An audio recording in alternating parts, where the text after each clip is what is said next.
Hello friends, இன்றைக்கி நாம் வந்துட்டு சூப்பரான ஒரு முட்டை குழம்பு தான் ரெடி பண்ண போகிறோம். அதுக்கு நாம் வந்துட்டு ஒரு வெங்காயம், ஒரு தக்காளி, பட்டை, லவங்கம் இதெல்லாம் கொஞ்சம் எடுத்து வச்சுருக்கோம். அது கூடவே வந்து கொஞ்சமாக வந்து கருவேப்பிலை எடுத்து வச்சுருக்கோம். இதுக்கு வந்து 2 முட்டை போதுங்க. 2 முட்டை இருந்தால் குயிக்காக நீங்கள் வந்துட்டு ஒரு 10 நிமிஷத்தில் வந்து ரெடி பண்ணிடலாம்.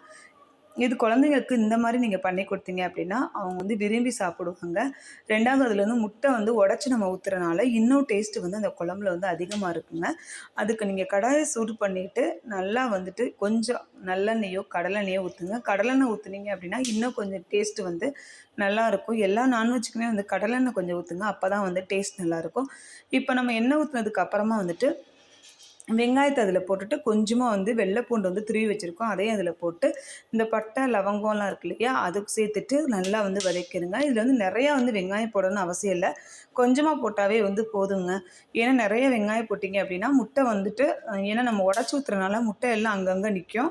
அப்போ வந்து வெங்காயம் நிறையா இருந்துச்சு அப்படின்னா அதோட டேஸ்ட்டு மட்டும்தான் இருக்கும், முட்டையோட டேஸ்ட் இருக்காது. அதனால் கொஞ்சமாக வந்து வெங்காயம் வந்து போடுங்க. அதுவே வந்து போதும். இப்போ வெங்காயம் போட்டதுக்கப்புறமா நம்ம வந்து தக்காளியை வந்து போட்டுடலாம். தக்காளி மட்டும்தாங்க இதுக்கு புளிப்புக்கு நம்ம போட போகிறோம். வேறு எதுவுமே நம்ம போட போகிறது கிடையாது. தக்காளி போட்டதுக்கு அப்புறமா வந்துட்டு உப்பு சேர்த்து தக்காளி மசிகிற அளவுக்கு வந்து கொஞ்சம் நேரம் வந்து வெயிட் பண்ணலாம். ஏன்னா தக்காளி வந்து நல்லா வந்து மசிஞ்சால் தான் நம்மளுக்கு குழம்பு வந்து இன்னுமே வந்து நல்லாயிருக்கும். இப்போ நம்ம உப்பு போட்டதுக்கு அப்புறமா வந்துட்டு கொஞ்சம் ஒரு 10 நிமிஷம் வந்துட்டு நல்லா வதக்கி விட்டு வெயிட் பண்ணலாங்க.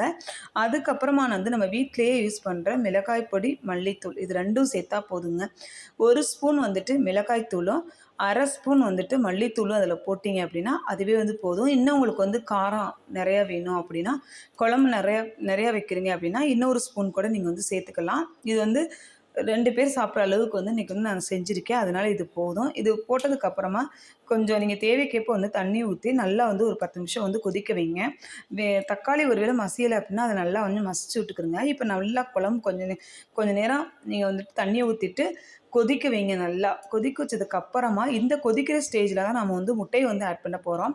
அதுக்கு முன்னாடி கருவேப்பிலையை வந்து ஆட் பண்ணிக்கலாம். கருவேப்பிலை வந்து எப்பயுமே தாளிக்கிறப்ப நீங்கள் போடாதீங்க, ஸ்மெல்லு வந்து இருக்காது. அதனால தான் வந்து கருவேப்பிலையை வந்துட்டு கொதிக்கிறப்ப போட்டிங்க அப்படின்னா இன்னும் வந்து சூப்பராக இருக்கும் அது ஸ்மெல்லு. இப்போ நம்ம வந்து முட்டையை வந்து அதிலேயே வந்து உடச்சி ஊற்ற போகிறோம். முட்டையை உடச்சி ஊற்றுனதுக்கப்புறமா நீங்கள் வந்து கரண்டியை போட்டு கிளறிடாதீங்க. அது வந்து ஒரு 10 நிமிஷம் வெந்துச்சு அப்படின்னா அதுவாகவே முட்டை நல்லா வெந்து மேலே வந்து வந்துடுங்க.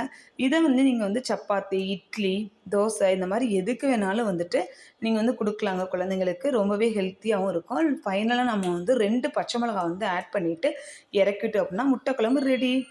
இந்த வீடியோ உங்களுக்கு ரொம்ப பிடிச்சிருக்குன்னு நினைக்கிறேன். வீடியோ பிடிச்சுன்னா லைக் பண்ணுங்கள், ஷேர் பண்ணுங்கள், கமெண்ட் பண்ணுங்கள். மறக்காமல் சப்ஸ்கிரைப் பண்ணிடுங்க.